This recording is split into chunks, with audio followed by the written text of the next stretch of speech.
Thank you. Yeah, obviously it's a Monday, but it's actually a Thursday.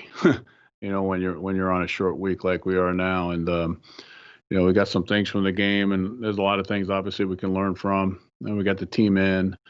We got in at a decent hour, so rested up and getting ourselves ready to go. And we'll have a lot of weeks of a lot of jog throughs, things of that situation. So we get to the game on Thursday. Thursday places a lot of anxiety into a lot of people, as far as, trying to get it ready, trying to go, especially, I always felt earlier in the year, it's a little bit tougher.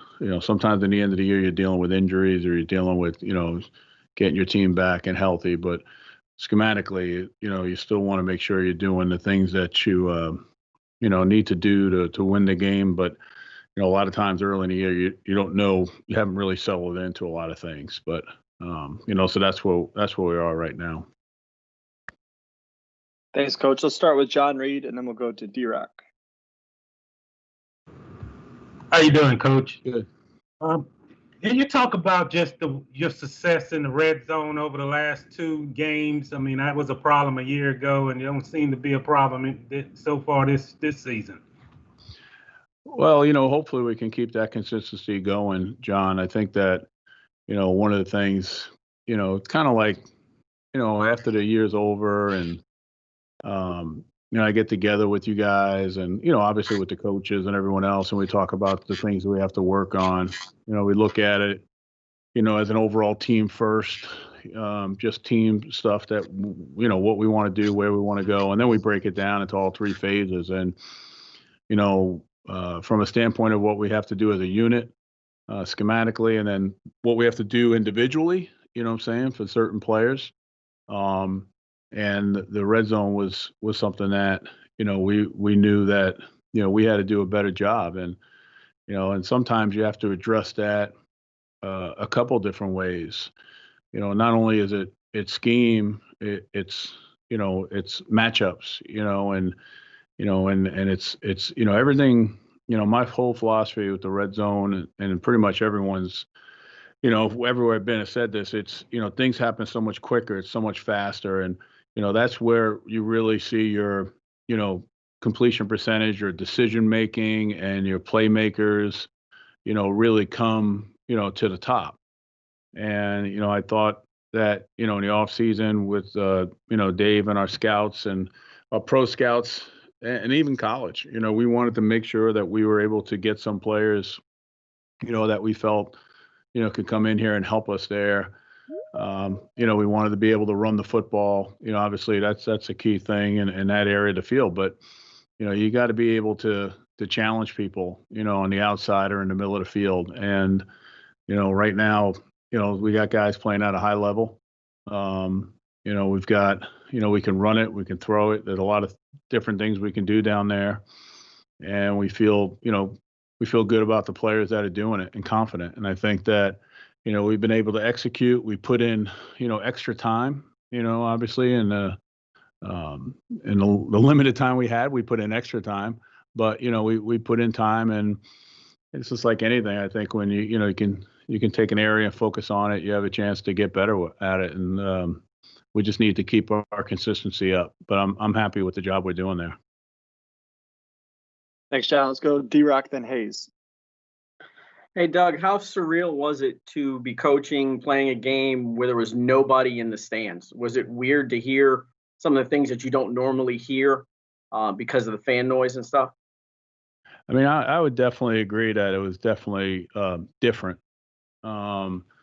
I don't know from the standpoint, like, I guess, some people that haven't been on the field or maybe, in situations like that, I felt like I've been in those situations quite a bit as far as on the field where you can hear things. But, like I said before, showing up and there's no one around the stadium, showing up and, you're in the hallways, there's nothing going on, walking on and not seeing anyone out there. It's, it's definitely different. I think when you take a moment, you look around, you say that, but I don't think it's something that keeps going in your mind. Obviously, like screws you up as you have to do your job. I just think it's something that you just go, you know, it's pretty crazy. You know, it's weird. It's different. You know, and it definitely is. I mean, at least for me, because that's the first time we've really experienced, you know, no fans. You know, in a regular season football game. So it was different, but once you started playing, you know, I really didn't put much thought into it. Kind of like when people ask a question, I put thought into it. When you have a short week like this, is it better to be playing at home? Obviously, you don't have to worry about the extra travel. Plus, you've got fans in the stands here. And just a quick update on Brandon Linder, if you can, too. Yeah. I think when you play on a short week on Thursday night, I think you always get a little bit of an advantage. You know what I'm saying? If you're the home team, you know, depending on, you know, what your travel has been the week before. I think our travel was fine, you know, coming, you know, from Nashville and getting in at a decent hour. So, you know, I think the home teams, I don't know the stats or the gambling or anything like that, but I would think that, you know, at least for me as a coach, you're you know, I think when you're home, it's a little bit better because, you know, that Wednesday you travel, that Thursday you're in a hotel for a long period of time. You know, I just think it's a little bit less anxiety for, you know, a team, you know, to be home on a Thursday.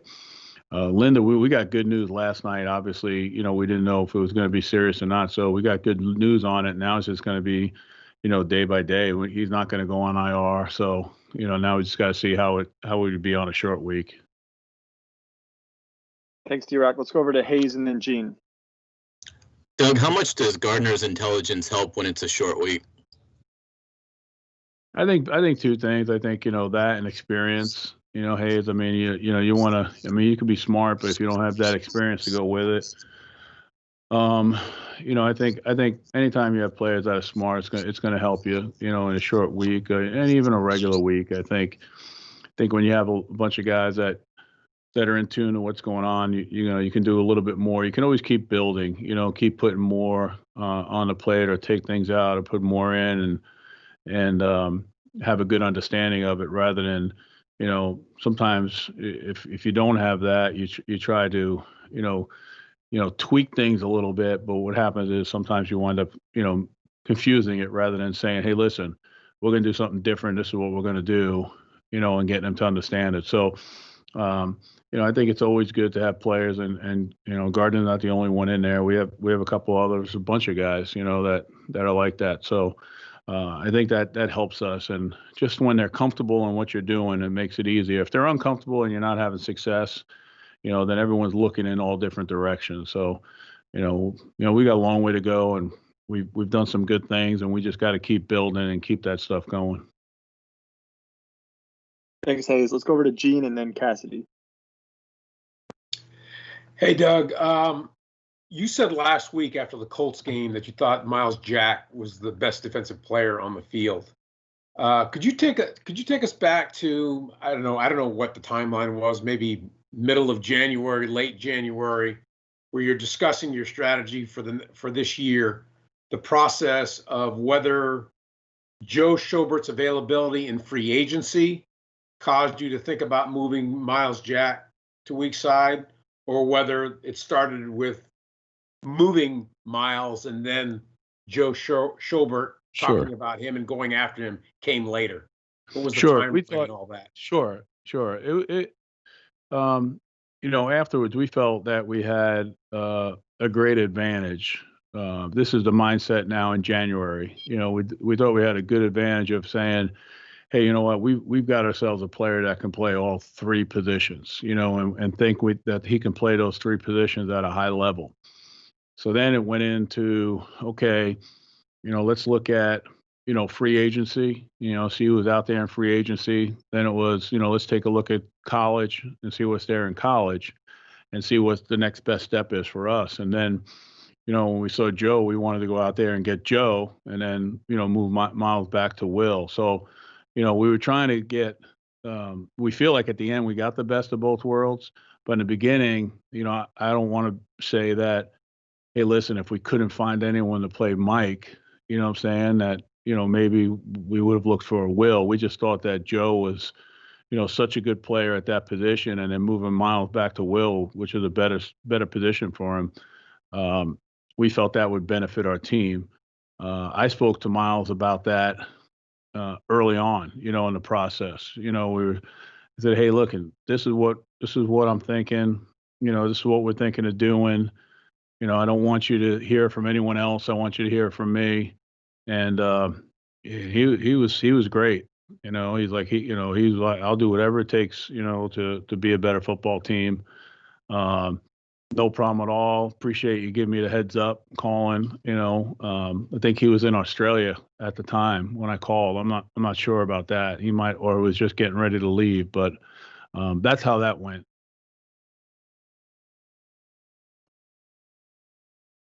Sorry, Gene, you're on mute right now. Todd was insistent last year that Miles is a middle linebacker.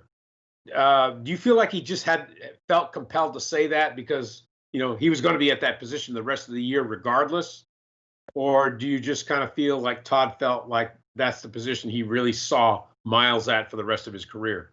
Yeah, I mean, I don't know. I don't know if Washer is going to be on. I think that's more of a question. I can't answer that for him, as far as what his mindset was. I think that, if Miles was a middle linebacker, I would say Miles is a middle linebacker, meaning that I really feel, and I know this is hard and, maybe for people to understand, but I really feel that he can play all three positions at an extremely high level. I do personally. Where I like him at the will linebacker is there's a little bit less on his plate. And now, when there's a little bit less, when I say that, I'm just talking about, making the calls, doing all that stuff. Now you can just tune into formations and go and get ready to play. I think it frees him up. But I think whether we're talking about a Sam backer, a Mike linebacker, or a Will linebacker, and I've had, a couple of guys that I've been fortunate to be around, in this league that have played at high levels and been Pro Bowl players. I kind of feel the same way about those guys too. I mean, if you're a linebacker and you're off the football, what's unique about Miles is he's a really good linebacker on the ball too, which, we saw that first year. But if you're a behind the line linebacker, I mean, if you're good, you can probably play both of them, and, he's playing at a really high level right now. And, like I said, I think he can play anywhere. And if we had some injuries, he's one guy that we can move around, and that's hopefully we don't have to do that. Thanks. Thanks, Gene. Let's do one question per person as we go here. We still got a lot of people in the queue. So let's go Cassidy, Gary, then Cole. Now I got to pick which one of my questions. Josh Allen yesterday, not your Josh Allen, but Josh Allen and the Bills were able to put up like 400 plus yards, 4 scores on Miami. Have you been able to watch that tape yet and see what deficiencies were there, and where do you think you can take advantage?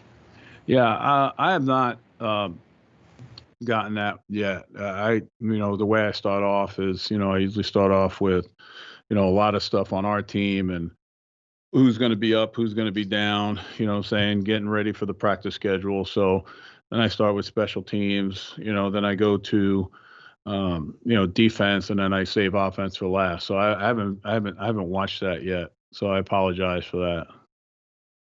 You can do one more, Cassidy. Go ahead. Okay, well, in that case, Tua Tagovailoa did not play yesterday. Are y'all sort of game planning for him at all, or just planning for fits? Who's that? Tua, their rookie. Fans were chanting for him. He didn't get in, though. Are you game planning? In this time, and you got to be ready. I mean, you never know what's going to happen. I think that, Fitzpatrick, there's a lot of stuff out there. On Ryan. I got a ton of respect for him. We've seen when he can get hot and really do well, and Tua we haven't really seen yet except for in college. So, we'll make sure that we peak it and dot all the I's and cross all the T's and just make sure that we can see some of those things and again just have a plan for Miami's offense, not for anyone in particular. They've got a lot of good players in a lot of different positions. So you just got to be sound and be ready to go. It's tough on a short week to put a lot of new stuff in there. Thank you. Thanks, Cassie. Let's go over to Smitter. Yeah, Doug, in a short week, is it a balance between spending time on correcting the mistakes from Sunday and getting ready for your opponent. And if you have to kind of prioritize what's going to be the major things you're going to look on as far as correcting your performance on Sunday. Yeah, I think, you're going to look at, just, first of all, the way it is that, it's really like a Thursday, you know what I'm saying, Gary? So, time is of the essence to make sure you get ready for your opponent. You want to be ready for that. And then, you want to make sure that you're getting anything that, which needs to be done, like on the plane, on the ride home, or we're watching the film and getting things corrected there, because, when the players come in, you want to be able to obviously move forward, because of the short week where, you don't have a lot of time, to really go over the film, maybe like you would like to, but, you've got to get it somewhere in, and you have to make sure that you're correcting those mistakes so they don't come back, the following week. Because a lot of times in this league, if you make mistakes, people are gonna test you to make sure that you got them corrected, and that's on us as coaches to make sure that happens. Thanks, Coach. Mm-hmm. All right, let's go over to Cole and then to Demetrius. Hey, Doug, you seem to have a greater variety of types of players on offense this year, particularly with the receivers, but also with the running backs. How much more do you feel like you can do on offense because of the different styles of guys you have this year? I think we just keep building. You know what I'm saying, Cole? I think, like you said, I think they're all different styles. There's a lot of strengths, to their styles and what they can do. There's guys that, that we haven't, that have done some good things that haven't shown. There's guys that they're able to cross, you know what I'm saying, what they do. So I think, that's where it's fun. I mean, you got a bunch of different guys. They got skill sets that you can, put them in different spots, put them in different places. And, that's what makes it enjoyable, when you're getting in there and game planning on how you want to use someone, or how you want to, maybe, highlight a matchup that you feel really good about. You're not just always looking at, your top guy and hoping that they don't double cover him. You know what I'm saying? I mean, you can do some things where, you got some guys that are going, and I think that's where Gardner has done a really good job. I mean, and Jay, and Ben. I mean, we've spread the ball around, pretty good. So I think it's, it's a little tough to get a beat on, hey, this is the guy you're going to, or hey, if we take this guy away, make him throw to someone he hasn't, thrown to before, or something like that. Gardner feels real comfortable. We feel real comfortable about all the guys we have. So it's a good situation, and they're young and they're hungry, and they want to do more. Thanks, Doug. Mm-hmm. Thank you, Cole. Let's go Demetrius and then Jamal. Hey, Coach, do you think that there could be any positive sort of from having a short week for these young guys? I mean, most of them haven't experienced their first NFL loss. They finally had their first NFL loss this week. Do you think it's good for them to have a short week so they don't dwell on it maybe the rest of the week?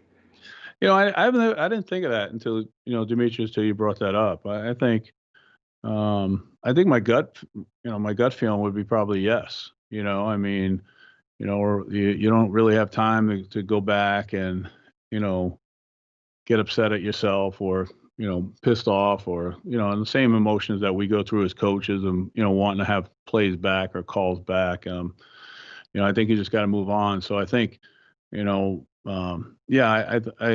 think it should. We've got to make sure we cover it, though. We want to make sure it's not like, hey, listen, we played and we're moving on, like when they're in sixth or seventh grade, where you're not watching film and making those corrections. But, I think, for them, I think that's an important point. It's one I tried to make after the game, and it's one I'll make later tonight with them, hey,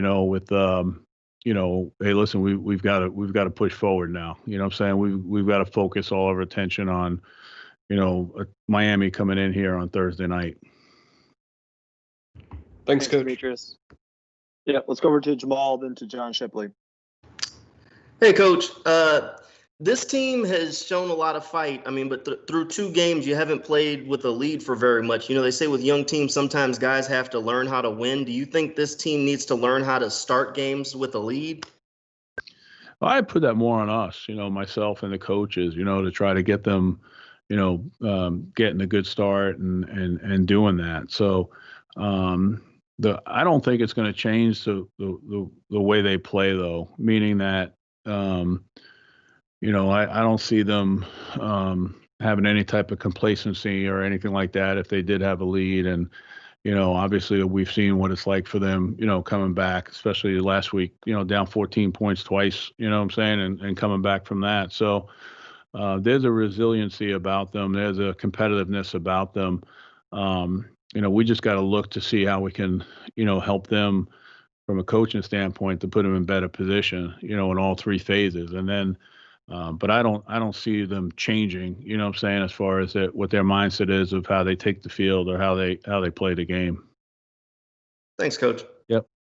Appreciate it, Jamal. Let's do 3 final questions. Let's go Shipley, Sam Kavaris, and then we'll finish with Jane Slater. Hey, Coach. Hope you're doing well. What can you just say about the level that the receivers are performing at? I mean, it seemed like yesterday that every receiver that was active made at least one play.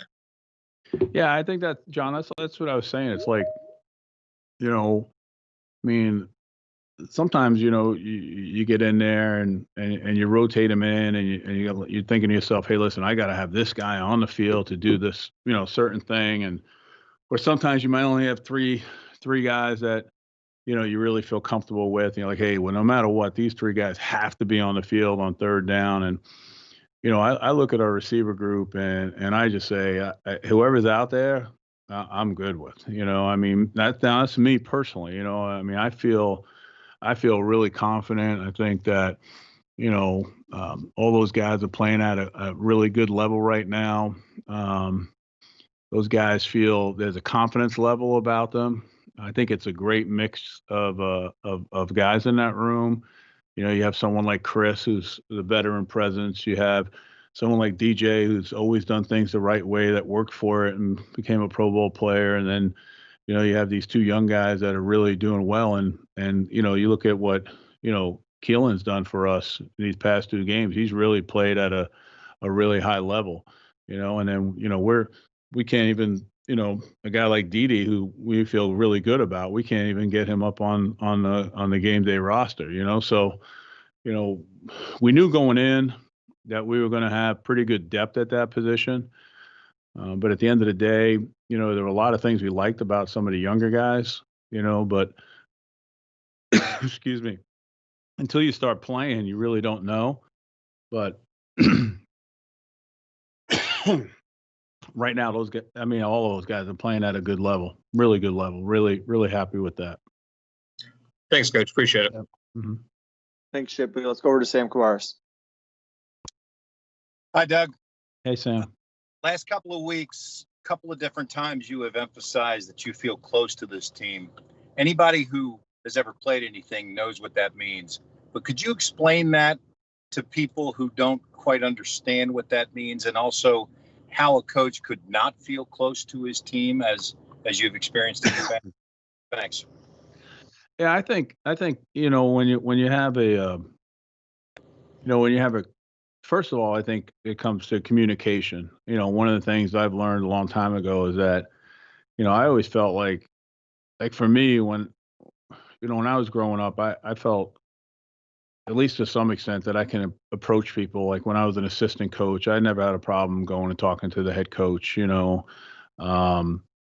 I saw people that I wanted to meet, I had no problem going up to them and meeting them and communicating. And I think, sometimes in this business that, when I started moving up and I became a head coach, I saw it a little bit different. I saw people, like, you walk down the hallway and people would turn away, and you're like, what the hell's going on? Because you're the head coach. And, or people would just be quiet, everyone would stop. And, it's a very uncomfortable feeling, at least for me, when that happens. So, I learned early on that, you had to really work, as a head coach to, create, to either create or break down those barriers, you know what I'm saying? So that you can communicate. And communication is obviously a two-way street. So a lot of times, you try to have conversations and you try to learn about people, and it really has nothing to do with football, just to get to know people and get a feel for them. And then, I think with this team that, like, maybe because we were with these younger guys for so long, they communicate extremely well. I was like, holy cow, you're walking down the hallway now, you're going to get, they're going to stop me, 5 or 6 times. I'm the guy that's hiding a little bit now, but they're just great young guys. The older guys have really opened up for whatever reason. And the vision that you have for what you want to look like as a team that I share with the players and we talk about quite a bit is a shared vision. And I think when you have that with no little groups on one side or a couple of groups here and, people kind of, trying to tear it down, or question it. And I really feel good about everyone has a really good vision on, how we practice, how we play, how we approach things. And that's what we're talking about. And, I feel like we have a shared vision, which I think it creates the closeness. Thank you, Sam. And let's go over to Jane for the final question.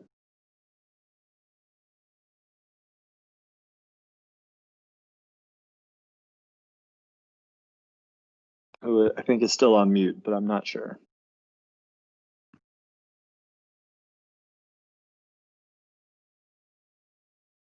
Last chance for Jane.